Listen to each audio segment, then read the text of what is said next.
Un nuevo Metrópolis con ustedes, con los saludos correspondientes, con los agradecimientos pertinentes a todas las personas que siguen reportando audiencia en este formato, no voy a decir nuevo, en el formato conforme a las exigencias de la pandemia.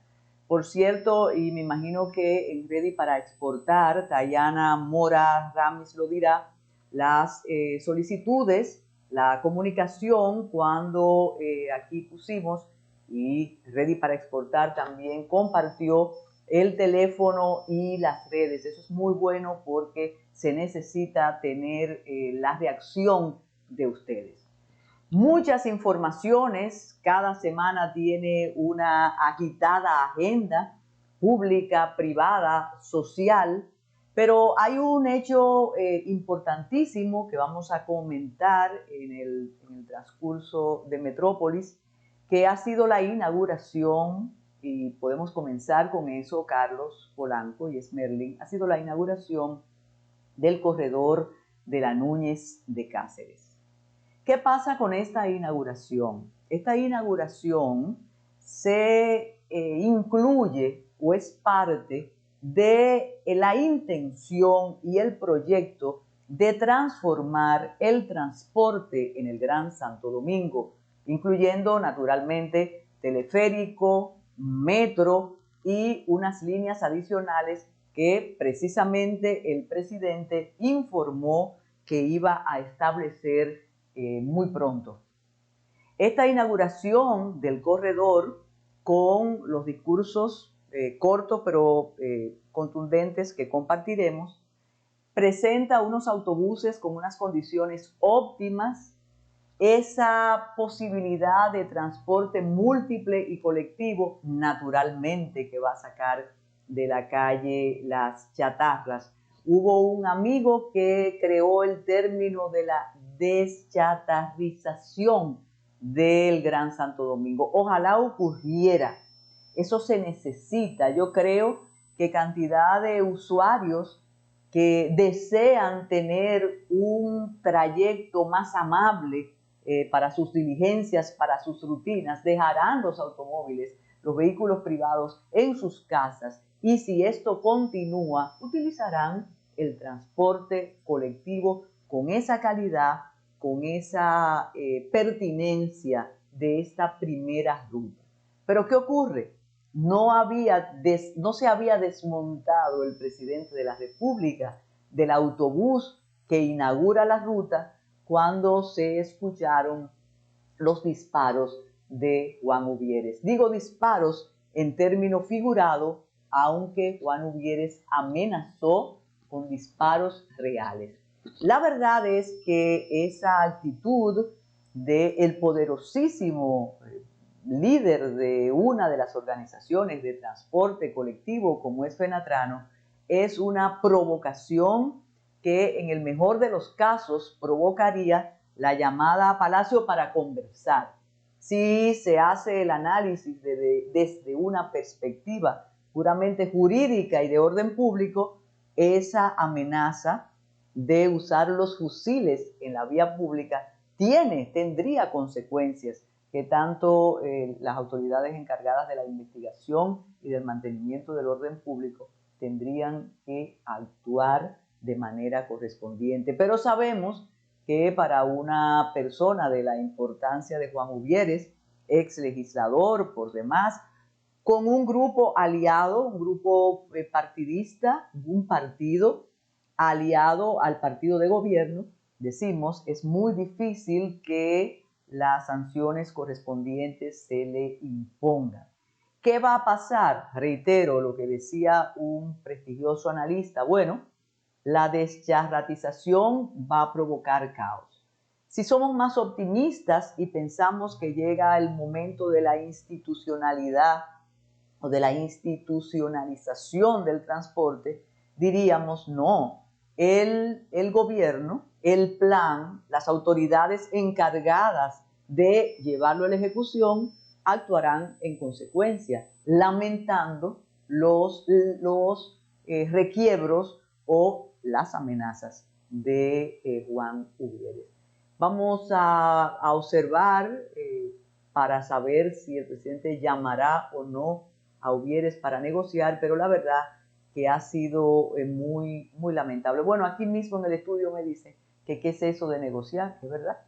Él debía sumarse a este proyecto de transformación o del inicio de la transformación del transporte en el Gran Santo Domingo, comenzando en el distrito en la Núñez de Cáceres. Vamos a ver ahora las imágenes y vamos a escuchar las palabras del presidente de la República, del director de Intrana, está ahí, y claro, hay un inconveniente para, si queremos ir más allá, y es que otro ejecutivo de un poderosísimo sindicato, que es senador, está en el proyecto y por ahí vienen las diferencias. De modo que vamos a compartir con ustedes estas imágenes enviadas por comunicación, tiene la edición correspondiente, pero es importante para entender lo que estamos planteando. Después de esta pausa vamos a comentar el estreno de un cortometraje de Vuelta al Abismo del director Jonathan Báez, con la producción de Merky Avelino, un estreno en medio de la pandemia que tiene muchísimo mérito. Y también vamos a hablar de la apertura con un protocolo exigente de los bares y restaurantes en el país, pero sobre todo en la zona colonial, en el Gran Santo Domingo, en el distrito, y los temores de algunos, porque en la medida que los contagios aumentan, la apertura también está imponiéndose. Así que adelante, Carlos, con el video de la inauguración del corredor de la Núñez de Cáceres. La movilidad urbana es uno de los ejes que más se está estudiando y desarrollando en todas las capitales y grandes ciudades del mundo. El Plan de Movilidad Urbana contempla bajo el objetivo estratégico favorecer el acceso a la movilidad y a las oportunidades metropolitanas a todos los ciudadanos. Nos encontramos frente a un acontecimiento muy importante para el sistema de transporte público de nuestra ciudad. Con el Plan de Movilidad Urbana Sostenible del Gran Santo Domingo, cumpliendo con la Ley 6317 de Movilidad, Transporte Terrestre, Tránsito y Seguridad Vial de la República Dominicana y el Plan Nacional de Transporte establecido por el Gobierno del Cambio. Este proyecto, señores, que es bastante grande, bueno, bonito y barato, va a dar su éxito. Vamos a hacer el trabajo primero en la capital, luego en Santiago, luego en La Romana, y nos vamos a ir pueblo por pueblo, porque vamos a transformar el transporte en República Dominicana para dejar historia. Este corredor no solo representa un cambio en el esquema de operación al pasar de unidades de carro de conchos a autobuses, cumpliendo con lo que establece la ley, sino también que se promueve la alianza público-privada, se generan nuevos empleos y se garantiza una movilidad sostenible y de primer nivel. Todo esto representará un cambio en la calidad del servicio, beneficios en el medio ambiente, con una mejor calidad del aire y, por ende, calidad de vida de los ciudadanos.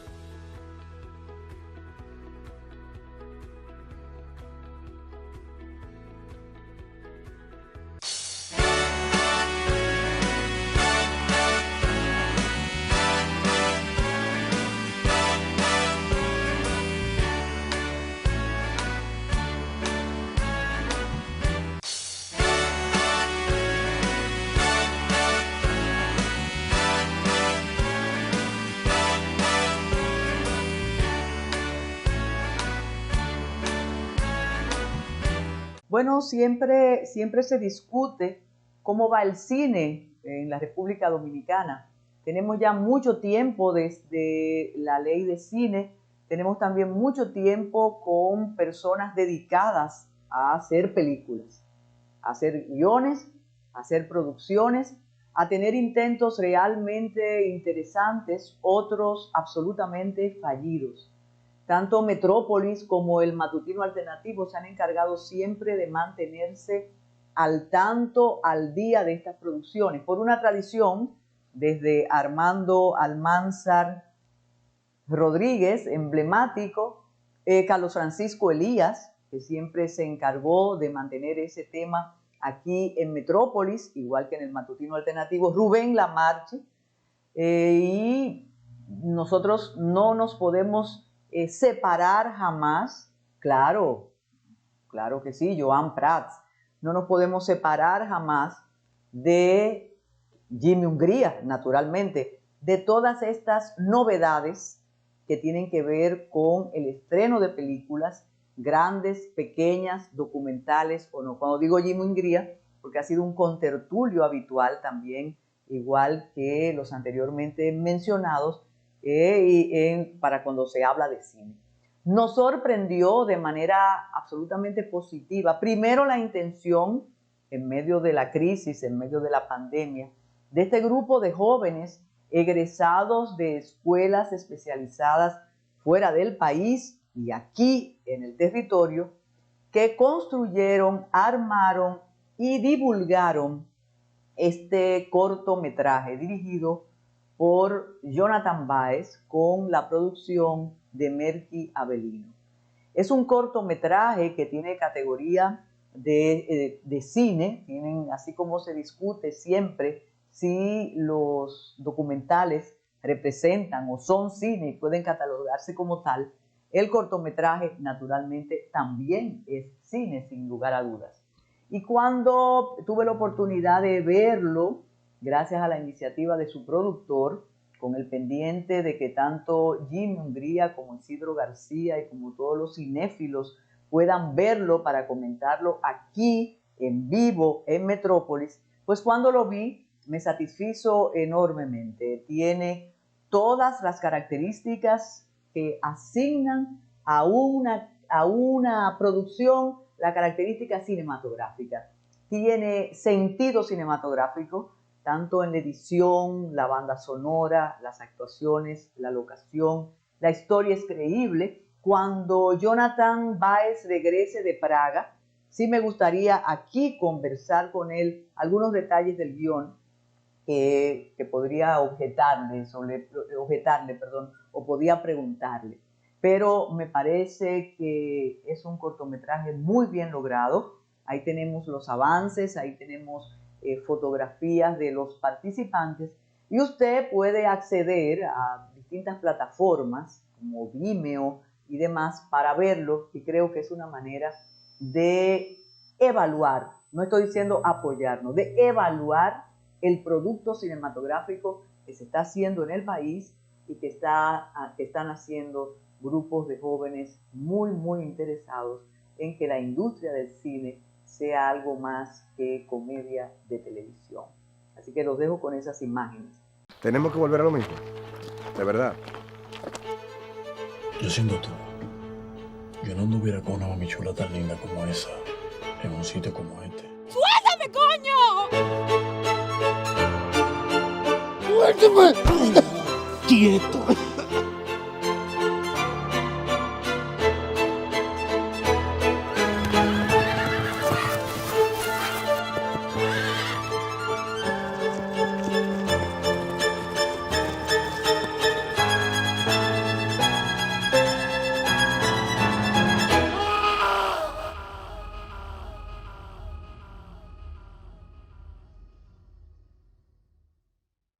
Hay un detalle importantísimo que no podemos dejar de comentar y es lo que tiene que ver con la apertura de los bares y restaurantes. Hace una semana, casualmente, mientras hacíamos Metrópolis, nos llegó, y gracias a la producción de Metrópolis y del señor Smerlin Rosario, nos llegó de repente la convocatoria para ver la rueda de prensa presidida por la vicepresidenta de la República. Fue sorpresivo, era previo al fin de semana extendido por la fiesta de Duarte y también por la fiesta de la Altagracia, y lo que se pensaba era que iban a restringir más el movimiento, la apertura, el tránsito. No, se hizo lo contrario. se extendió el horario para permanecer en la calle y se autorizó a las iglesias, a los centros comerciales, a los bares y a los restaurantes a abrir debido a la situación calamitosa que el encierro de casi un año y sobre todo con la dureza a partir del 30 de diciembre, esa situación que ha afectado a la economía, no solamente de los baristas y de los dueños de restaurantes, sino, bueno, de la economía nacional, la economía de todos y de todas. El protocolo es exigente.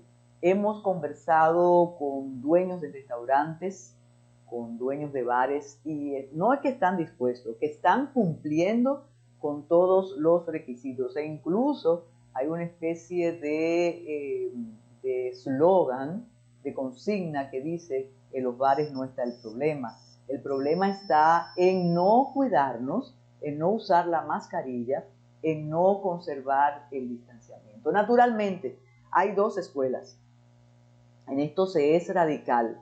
La que dice: vamos a encerrarnos todo porque no hay otra manera de contrarrestar los contagios mientras no llega la vacuna, que además tiene sus inconvenientes en cuanto a distribución, conservación, en cuanto a pago, en cuanto a irresponsabilidad de los proveedores de la misma. Entonces, vamos a encerrarnos, que no hay de otra. La segunda opción es: vamos a salir, vamos a intentar recuperar la normalidad naturalmente, con mascarillas y con distanciamiento, y con una gran responsabilidad de la ciudadanía, o que tuvo o se siente o tiene síntomas, o que posiblemente, y ya ahí hay que excusar, sea asintomático y no lo sepa. Hay que evaluar también el comportamiento nuestro como ciudadanía, lo que ocurrió a la salida no, porque no pudieron salir, lo que ocurrió en el Aeropuerto Internacional de las Américas y en el Aeropuerto del Cibao, cuando cantidad de dominicanos y dominicanas se disponían a salir del país, pero creyeron que no les iban a pedir la constancia de la prueba negativa que exigen los Estados Unidos para poder entrar a territorio americano. No la llevaron, hubo un caos, decenas, más que decenas, miles, se calcula que 1,000 personas perdieron sus vuelos, se descuidaron o pensaron que eso es cosa de los Estados Unidos y que aquí no me van a exigir la prueba. Eso se suma a lo que hemos dicho, que todo depende de la gran responsabilidad, del compromiso que asumamos como ciudadanía, porque si no, esto será el cuento de nunca acabar. Abrir, cerrar, quebrarnos y tratar de recuperarnos. Se vio actividad en los bares y restaurantes de la zona colonial y se está viendo la actividad. Se está cuidando el distanciamiento y la ocupación de 6 personas por mesa en los restaurantes. Esperemos que esto continúe así, aunque lamentablemente, si no hemos querido sesgar el comentario que puede ser positivo, pero los contagios siguen. Y eso es muy pernicioso, muy peligroso, y para quienes pierden a sus familiares, a sus amigos, a sus allegados, muy doloroso. Nosotros, cuando regresemos, vamos a compartir con ustedes una entrevista que concediera el hoy Premio Nacional de Literatura Manuel Mora Serrano a Tayana Mora Ramis en septiembre del 2019. Yo creo que es un documento, un testimonio, una joya a conservar, que estamos dispuestos a negociar incluso con los familiares, porque creo que ha sido de las últimas entrevistas que concedió el poeta, escritor, ensayista y activista cultural Manuel Mora Serrano. Creo que es así porque lo que he leído después de la concesión del premio y la comunicación que han intentado establecer con Manuel Mora Serrano, él ha dicho que él está alejado de los medios, que él no quiere ahora comenzar a hacer entrevistas y a dar declaraciones, y mucho menos. Vimos una entrevista que le concediera pero creo que por escrito a Emilia Pereira. Pero nosotros tenemos aquí este testimonio que evaluamos y valoramos de manera muy positiva. Es una joya, de verdad.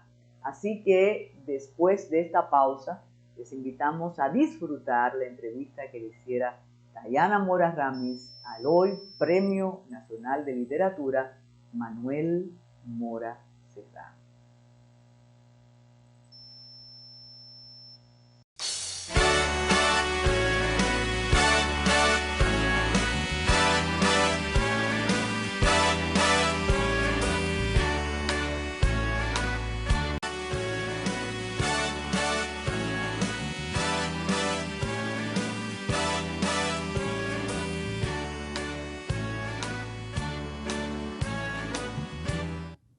Buenas amigos de Metrópolis, hoy le traemos a ustedes una entrega de cultura y luego más tarde en Ready para Exportar estaremos llevándoles a ustedes desde Lima a algunas entrevistas que hicimos en el marco de la Conferencia de la Asociación Latinoamericana de Exportadores de Servicios.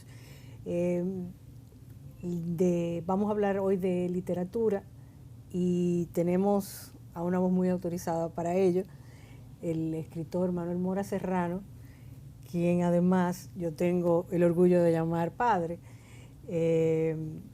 y con quien muchas veces he tenido esas conversaciones sobre la literatura dominicana y sobre tantos aspectos interesantes que bueno, solo tocaremos en el día de hoy alguno, así que bienvenido.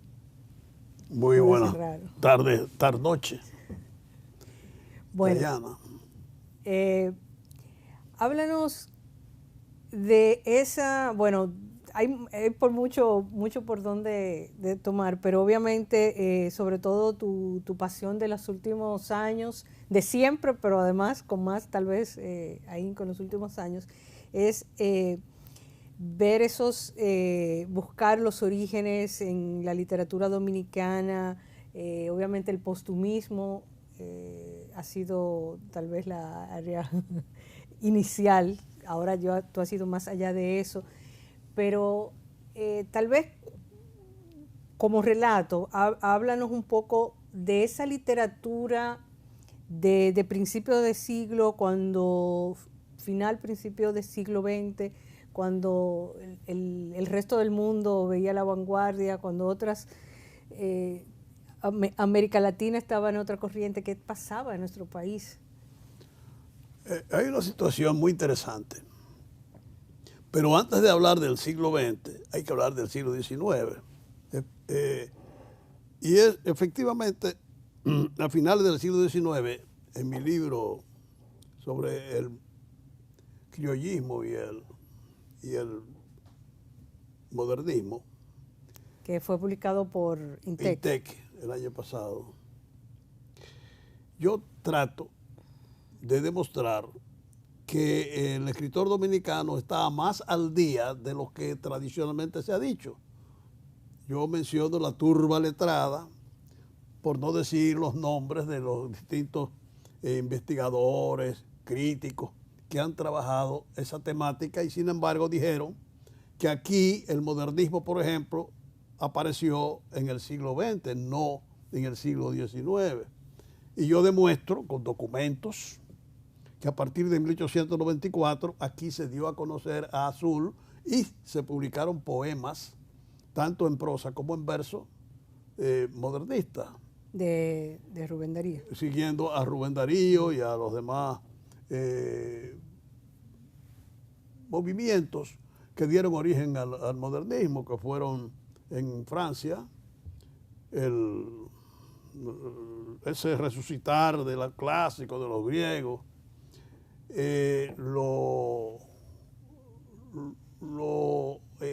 más interesante quizás, que era el simbolismo. Sobre el simbolismo no se ha hablado mucho. El simbolismo decía que debía ser la idea. La idea comienza a florecer en este país en el siglo XX. y hay varios libros y varios autores, pero tú me preguntas sobre las vanguardias. Yo escribí ese libro, el primero, en 1911, sobre los movimientos de vanguardia dominicanos, demostrando, primero, que el postumismo fue el primer movimiento. Un movimiento realmente no tan vanguardista, en el sentido más amplio de la palabra, sino que rompió con el modernismo totalmente. No hay dioses, no hay poesía libre, etc. Y también demuestro que el otro movimiento que se dijo que había surgido en 1912, el bedrinismo, apareció realmente en 1926, según los documentos. Y no fue el autor Vigil Díaz, sino Zacarías Espinal. Pero bueno, en mis investigaciones he descubierto que el movimiento que se considera universalmente la vanguardia más vanguardia es el futurismo, que surge en 20 de febrero, por lo menos universalmente, porque antes se publicó en Italia, en París, en el Fígaro de París, el manifiesto del futurismo de Marinetti. Aquí, eso fue el 20 de febrero, aquí, en una revista llamada Mefistófeles, en 30 de mayo de ese año se publicó el manifiesto con muchas consideraciones y con muchas notas, lo que quiere decir que nosotros no estábamos tan atrasados y que si los jóvenes poetas de ese momento no fueron vanguardistas, porque una de las cosas que proclamaba el futurismo era la libertad del poeta, sobre todo el verso libre, ninguno de esos jóvenes poetas lo siguió. Pero que cuando en 1918-19, Domingo Moreno Jiménez se va a vivir como maestro o director de la escuela de Santiago Rodríguez, envió desde allá una cantidad de poemas sin métrica y sin rima que dieron mucho que hablar, tanto así que los demás fundadores del movimiento dijeron que esos poemas que él envió fueron la base del postumismo. Y el postumismo realmente puede condensarse en esa libertad del poeta de escribir también. Si quería escribir con rima, podía escribir, pero porque no se ha dicho eso, que ellos eran más amplios. Sobre todo, el único que nunca escribió rima fue Rafael Augusto Zorrilla, el otro miembro del movimiento, porque Andrés Avelino, que fue el que creó el nombre de postumismo, sí escribió también algunos sonetos y escribió poemas rimados. Pero tal vez entramos muy de lleno, tal vez a los que ya tienen informaciones o conocen bien la literatura dominicana, pero tal vez sería bueno hablar un poco para los que no lo conocen, qué fue el postumismo y cómo surge.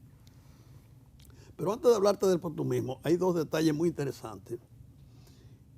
A principios del siglo XIX y antes del postumismo, hay una cantidad enorme de poemas criollistas.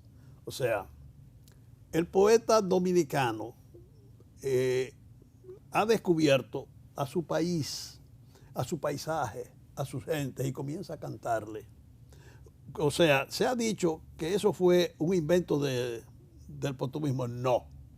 Eso fue un invento postmodernista de los poetas dominicanos, aunque se empezó en el siglo XIX, a cantarle a su país, a hablar cosas de su país. Las criollas de Byron son una base de eso. Pero además hay una corriente se ha dicho que el modernismo en el siglo XX pasó aquí sin pena ni gloria. Mentira. Hay una cantidad de textos, no solo de poemas, de los poetas consagrados y conocidos como Osvaldo Basil y el propio Tulio su hermano Tulio Cestero. ¿Tú sabías que eran hermanos? No. Tulio Manuel Cestero y Osvaldo Basil. No. Tenían la misma madre. El caso es que cuando Domingo Moreno Jiménez se muda de la ciudad colonial a la naciente Villa Francisco, por unas situaciones económicas, a la caída de su abuelo, el presidente Jiménez, él perdió su empleo y tiene que mudarse con su madrina querida que lo crió a Villa Francisca. Villa Francisca comenzó a fundarse en 1915. Villa Francisca era la finca del gran novelista de Enriquillo, de Manuel de Jesús Galván, que su esposa se llamaba Francisca y por lo tanto tuvo el de Villa Francisca.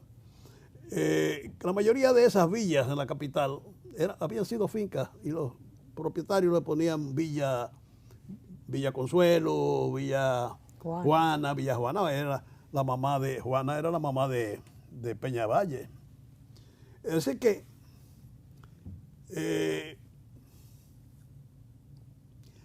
ahí se encuentra él con que es vecino suyo, Rafael Augusto Zorrilla, que era del Ceibo, y Rafael Augusto Zorrilla ha ido a buscar a Andrés Avelino, que trabajaba o vivía en la Duarte, en la calle Duarte, no existía la avenida Duarte, en la calle Duarte, y se lo llevó para allá, para Villa Francisca. Entonces ya ahí se reunieron y ahí surgió el postumismo, con los versos de Moreno Jiménez, lo dicen ellos dos, tanto Zorrilla como Avelino lo declaran aparte, que el origen fue ese.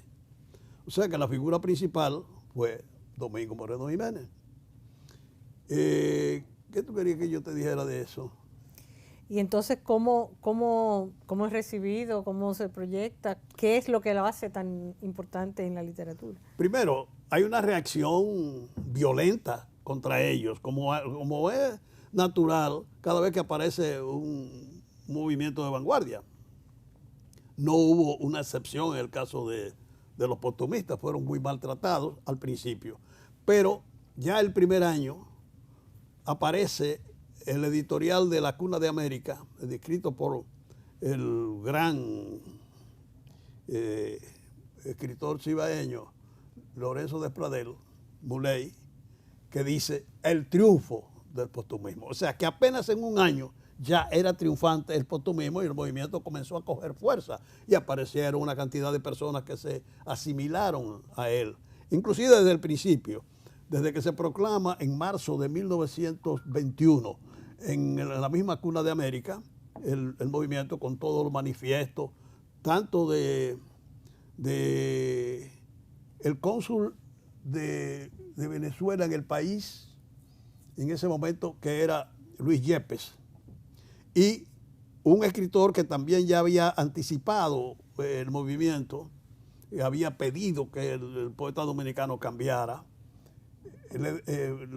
Lamarche, hermano de Juan Bautista Lamarche, Rafael Lamarche. Ellos dos ya hablan del movimiento como un movimiento. O sea, es la primera vez en la historia de la literatura dominicana en que aparece un movimiento proclamado y con manifiesto. Luego aparecen declaraciones de Moreno en su libro, en su primer libro, en su tercer libro, Salmos, donde él habla de lo que era para él el postumismo, y luego en un folleto aniversario que publicaron los postumistas, los otros dos declaran que era el postumismo para ellos, aparte de que Andrés Avelino, inconsultamente, porque los demás le rechazaron el manifiesto como para firmarlo los tres, lo firmó él solo en su libro Fantaseos. Bueno, hacemos una pausa y volvemos en breve.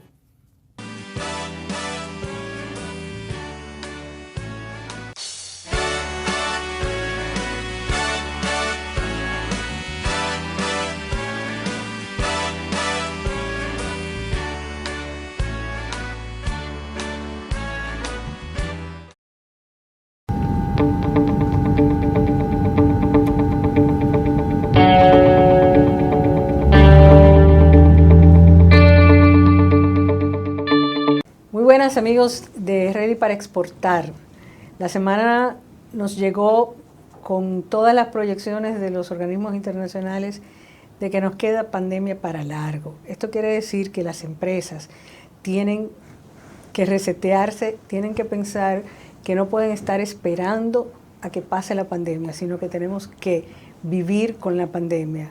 Hay gente que dice que nos va a pasar todo el 2022, que si el tercer trimestre, no importa. El hecho es que la realidad ha cambiado y que tenemos que ajustarnos a ella.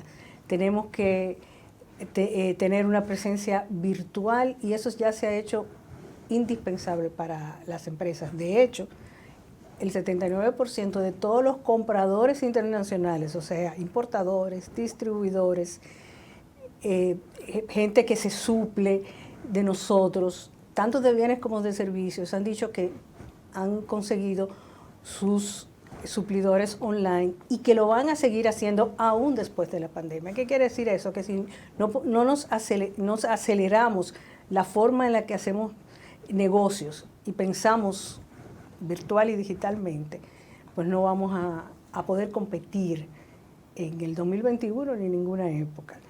Y por supuesto, el negocio es marketing y el marketing es comunicación.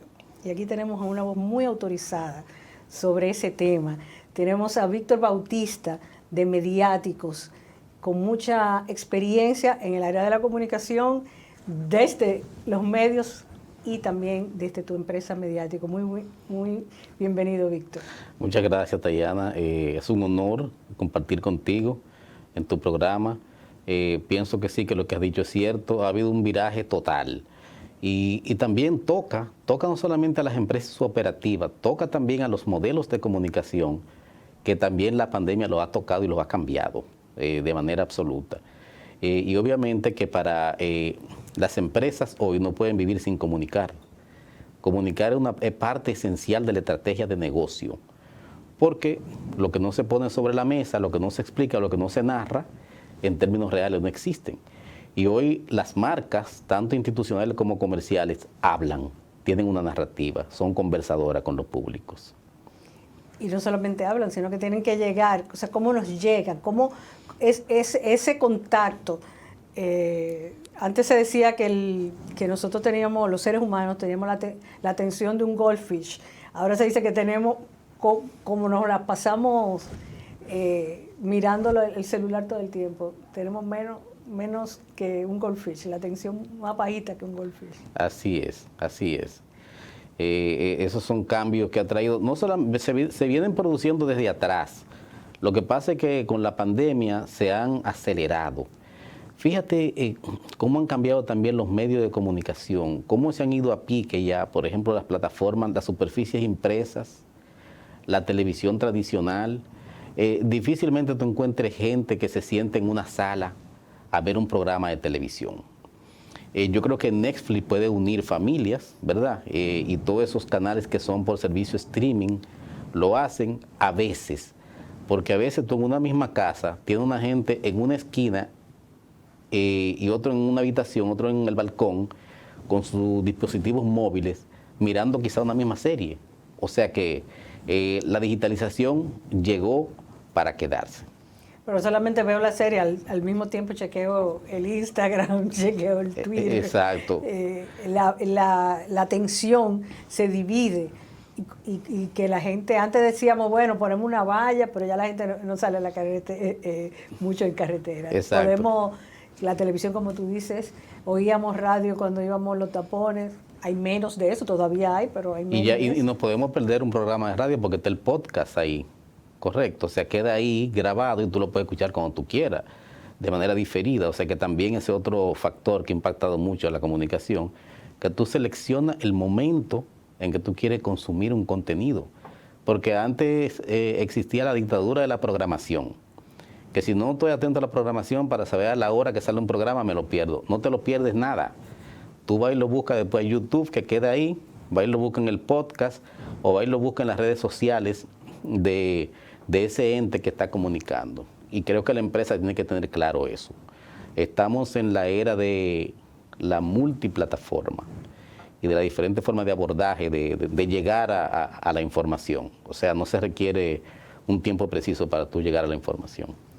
Y también el modelo de comunicación, porque antes la gente entendía, bueno, yo contrato a alguien para que maneje los medios, pero yo estoy aquí, si acaso soy el CEO de una empresa, voy a dar alguna vez alguna entrevista, pero hay una división entre los medios y yo, pero ya eso las plataformas digitales la han eliminado. No, totalmente. O sea, lo que usted está diciendo es interesante porque existía antes un factor mediación.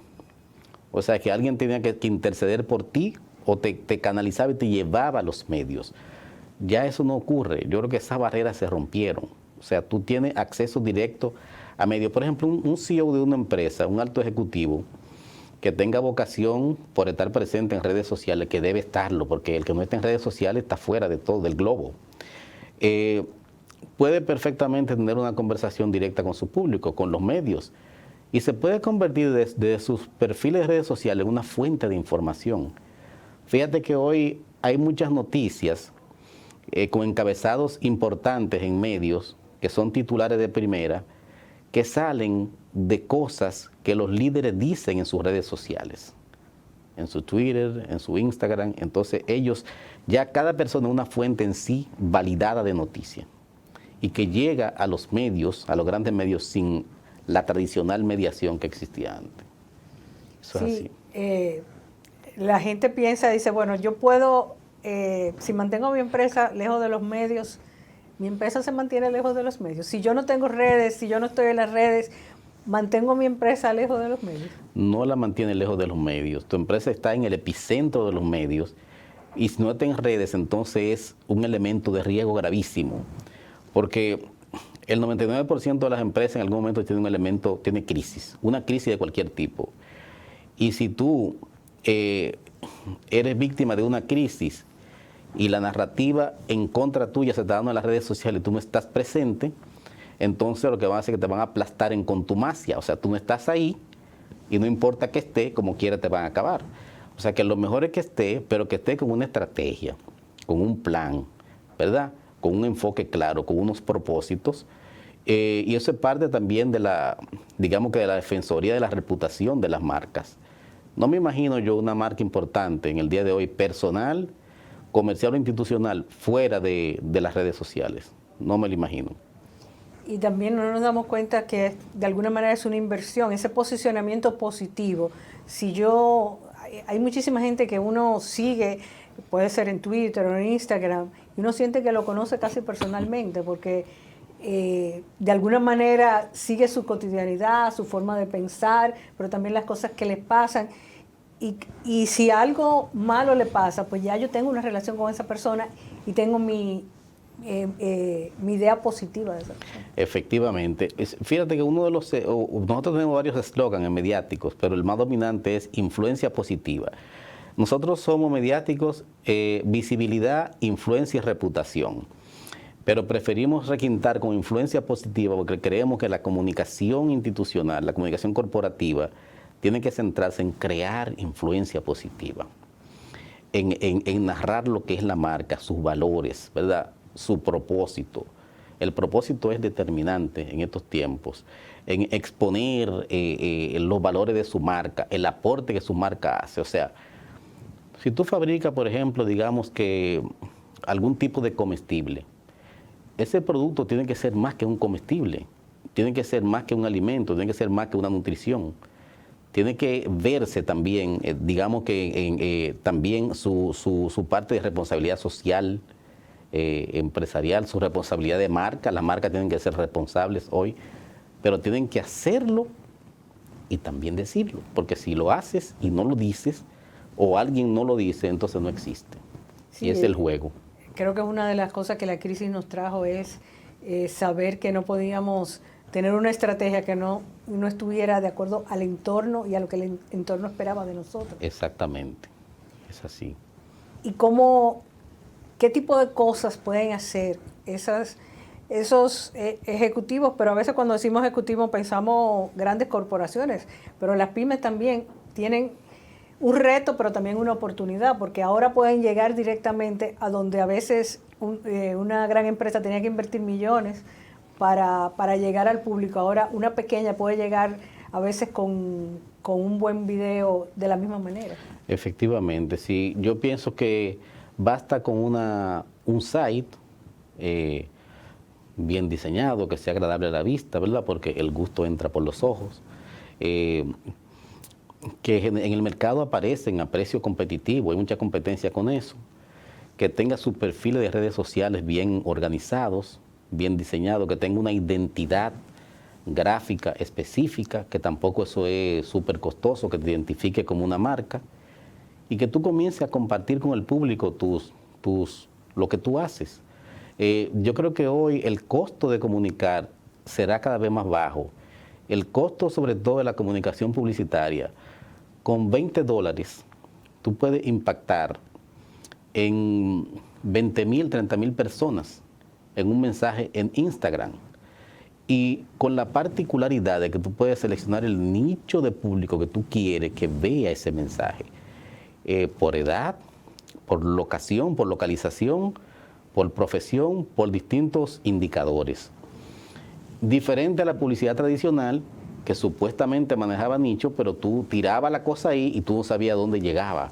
Ahora tú puedes controlar tú mismo tu inversión, desde $5 hasta todo el dinero que tú entiendas. O sea que las pymes, en el caso de las pymes, con los nuevos medios, con el desarrollo digital, tienen grandísimas oportunidades. Ahora tienen que ponerse en esa página y hacer la transformación. O sea, hay que migrar, olvidarse de lo análogo y migrar ya a la era digital.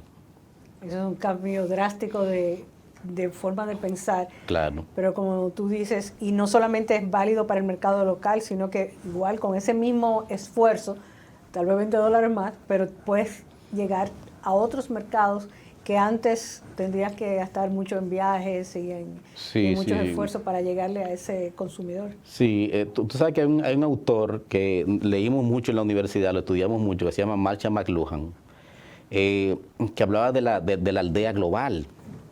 Estamos hablando de décadas atrás, que el mundo era una aldea global conectada por los grandes medios de comunicación, que lo que ocurría en Alaska tú lo sabías horas después.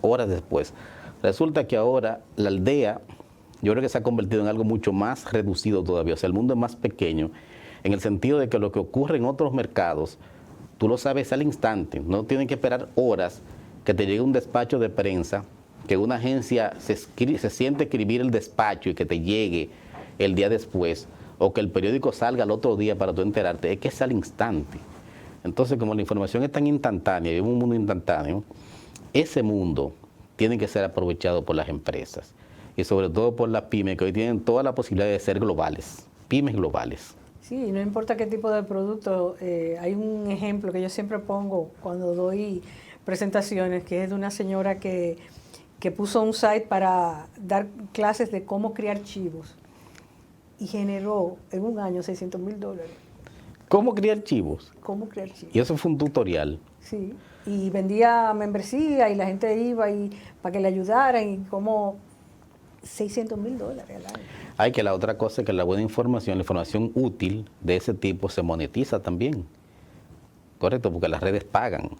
Yo conozco gente que vive simplemente de crear contenidos para YouTube, por ejemplo, y es una empresa, eso es una empresa. Pero si tú además de empresa que vende un producto, que vende un servicio, ¿verdad? Tú generas contenido de valor y ese contenido se convierte en algo monetizable, está agregando mucho más valor a tu empresa. Definitivamente. Y ahí, ¿cuáles son, tú dirías, si tú le fueras a dar a esas pymes esas 3 consejos claves para mantenerse competitivo en este 2021? Bueno, yo en este caso sería un poco sesgado, porque yo lo veo desde el punto de vista de la comunicación. Okay. Yo creo que tener un plan de comunicación es importante, una estrategia que defina por dónde vas. Correcto. Algo importante que la gente pierde de vista, yo te decía que nadie se escapa a la posibilidad de una crisis. O sea, las pymes tienen que tener también un protocolo de comunicación de crisis, porque en un momento pueden tener problemas que puede terminar acabando con su reputación, problemas inesperados. Entonces, la defensa de la reputación ganada es un elemento importante y desde la comunicación eso es un eje que hay que trabajar. Las pymes tienen que ser, yo creo que tener una vocación digital mucho más amplia, sin pensar en que una transformación que le va a generar grandes costos. Todo está ahí. O sea, en la esfera digital existen todas las posibilidades de tú estar presente a bajo costo. Pero tiene que romper la cultura esa cultura, digamos que estancada de los viejos modelos, de los modelos análogos. Hay que hacer la migración. Es una ruptura cultural, digamos, que hay que generar. Tú mencionaste algo que es que cuando producimos algo para algún medio digital, la capacidad de reproducirlo y además de que se quede. Cuando iniciamos la sección yo hablaba de, por ejemplo, la participación en ferias virtuales que son cada vez y algunas esperaron, no se hicieron virtuales en el 2020, esperando que tal vez este año, pero este año van a tener que seguir siendo virtuales, a lo sumo híbridos, pero por lo menos la parte virtual va a continuar. Y ese contenido que se crea, muchas veces tú lo puedes reusar de muchas maneras. Me imagino que parte de eso es una de las razones por la que Mediáticos ha creado M-Studio. Efectivamente, nosotros entendemos que la comunicación audiovisual tiene un altísimo predominio. El consumo de videos en el mundo, no tengo la cifra ahora mismo, pero es astronómica la cantidad de videos que se consumen cada minuto. Yo creo que hay cada vez menos lectores. De los lectores de antaño que se tomaban el tiempo de leer un libro completo, de leer un brochure, de leer un instructivo, ¿verdad? Que la gente hoy busca el conocimiento más sintético. La gente busca informarse de manera rápida porque vive en una sociedad urgente en la que el tiempo no lo podemos perder. Entonces, en ese espacio, la comunicación audiovisual está jugando un rol de primer orden. Yo, por ejemplo, miro a los hijos míos que están bien informados, pero veo la cantidad de videos que consumen, que todos lo conocen porque lo vieron en un video, o sea, cómo se arma hasta cualquier cosa, cómo se cocina. O sea, hay uno que cocina, de los hijos míos, que ha recibido instrucciones en video de cocina más que en la propia universidad. O sea que todo ese mundo yo pienso que es aprovechable. Entonces, M-Studio, digamos que es una hija de Mediáticos. Mediáticos es una empresa que acompaña a las empresas, a las instituciones en el desarrollo de su estrategia de comunicación, y con el estudio lo que estamos agregando ese valor de la parte audiovisual. Además de eso, también el estudio se integra a nuestras ofertas de manejo de crisis, porque aquí en M-Studio entrenamos portavoces. Es decir, formamos gente para que pueda afrontar con eficacia, aprovechar con eficacia su presencia en los medios de comunicación. En los medios de comunicación, en las plataformas tradicionales y en los nuevos medios también. Entonces, también tiene un rol de capacitación el M-Studio, y además de producción de contenidos audiovisuales para reforzar los mensajes de las empresas. Bueno, es súper interesante. No queremos, se nos acaba el tiempo, pero no queremos terminar la entrevista sin aprovechar un par de minutos para que Lía Álvarez nos muestre un poquito algunas de las cosas que hacemos aquí, que se pueden hacer desde M-Studio, sobre todo para que les sirva a ustedes de ideas, de cosas que pueden hacer para participar en encuentros de negocios internacionales, proyectarse y para tener presencia en los medios, que no quiere decir, como dice, que pautar un programa como este, sino estar en contacto directo con ese público, con ese consumidor, con ese comprador, porque el negocio es personal. Ya volvimos al revés. Sí, no, Lía, que es la directora de M-Studio, va a explicar todo lo que tenemos. Se puede hacer de aquí perfectamente streaming, que son transmisiones en vivo de negocio, pero también eventos digitales, que tenemos varios ya en carpeta que vienen próximamente, que se van a hacer aquí, y una gama de servicios que la gente no sabe. Aquí, por ejemplo, yo tengo un podcast, Tayana, que se llama Vía Contraria, como mi columna. que sale, se sube los lunes a las redes sociales, específicamente Spotify y otras plataformas de podcast, eso se graba aquí con toda la calidad que tú puedes encontrar en cualquier cabina profesional. O sea, muchas cosas se pueden hacer. Sí, como tú dices, es multichannel, tenemos omnichannel. Tú grabas un podcast, lo puedes grabar el video, tienes el audio, lo puedes poner como podcast, pero lo puedes poner en las redes, o sea que hay muchas oportunidades de multiplicar esa presencia precisamente para que el mensaje llegue. Así es. Bueno, muchísimas gracias, Víctor. Vamos con Lía y con eso terminamos el programa de hoy. Hola, mi nombre es Lía Álvarez y soy la directora de M Studio. Utilizar las nuevas tecnologías y tendencias para la proyección de tu marca es algo más sencillo de lo que parece. En nuestro espacio contamos con las facilidades para llevar de esto a esto de manera fácil, sencilla y eficiente. Nos adaptamos a la necesidad de tu marca para lograr en conjunto proyectos que conecten con tu audiencia, creando visuales que saquen lo mejor de tu imagen. En M Studio queremos acompañarte para llevar tu marca a otra dimensión.